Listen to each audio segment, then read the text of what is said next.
So రీసెంట్గా కేంద్రం విశాఖ ఉక్కు పరిశ్రమకు 11,440 కోట్లు ప్యాకేజీ ఇచ్చింది సార్. సో అంతా కూడా స్వాగతించారు.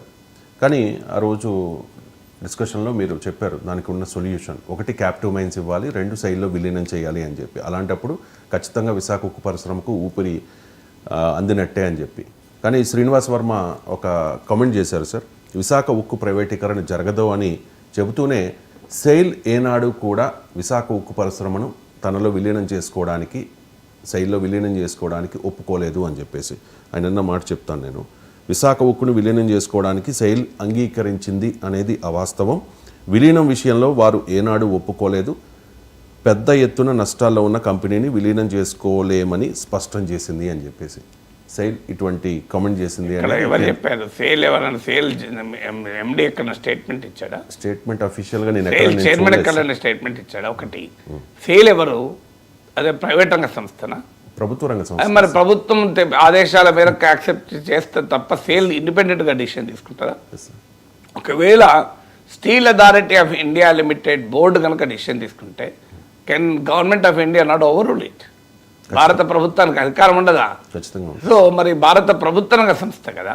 అందువల్ల మొదలు సేల్ చైర్మన్ ఎక్కడ అఫీషియల్గా వైజాగ్ స్టీల్ ప్లాంట్ మాకు వద్దు, అది నష్టాల్లో ఉంది, మేము దాన్ని తీసుకోమని అనలేదు ఎక్కడ. 2, భారత ప్రభుత్వం స్టీల్ అథారిటీ ఆఫ్ ఇండియాలో విలీనం చేయమని ఎక్కడ ప్రపోజల్ పెట్టలేదు. ప్రపోజలే పెట్టండి, రిజెక్ట్ ఎక్కడ అవుతుంది? పెళ్ళే కానీ డైవర్స్ ఉంటుందా? నీకు ప్రపోజల్ ఎక్కడ పెట్టింది నాకు చెప్పండి. ఏ ప్రభుత్వం ఏ లేఖ రాసింది? స్టీల్ అండ్ మైన్స్ సెక్రటరీ ఏమైనా స్టీల్ చైర్మన్కి లేఖ రాశాడా? చూపెట్టండి. 2వది.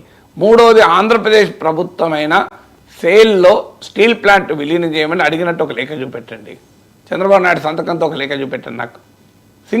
Simple letter, please merge Visakha Rashtriya Ispat Nigam limited in steel authority of India limited అని ఒక లేఖ రాశారా? తెలుగుదేశానికి చెందిన పార్లమెంట్ సభ్యులు పార్లమెంట్లో అడిగారా? చెప్పండి. ఇవన్నీ ఎందుకు కహానీలు చెప్తారు? తర్వాత నాకు ఇంకో point, steel authority of India limited ఎందుకు విశాఖ స్టీల్ ప్లాంట్ను తీసుకోదు? నష్టాలు వచ్చే కంపెనీ ఎవరు తీసుకోరు? Steel authority of India limited అంతకన్నా మూర్ఖత్వం ఏది ఉండదు. మరి స్టీల్ అథారిటీ ఆఫ్ ఇండియా తీసుకోదు, మిట్టల్ తీసుకుంటాడు. స్టీల్ అథారిటీ ఆఫ్ ఇండియా తీసుకోడు, టాటా తీసుకుంటాడు. ఎందుకు? వాళ్ళంత పిచ్చోళ్ళ?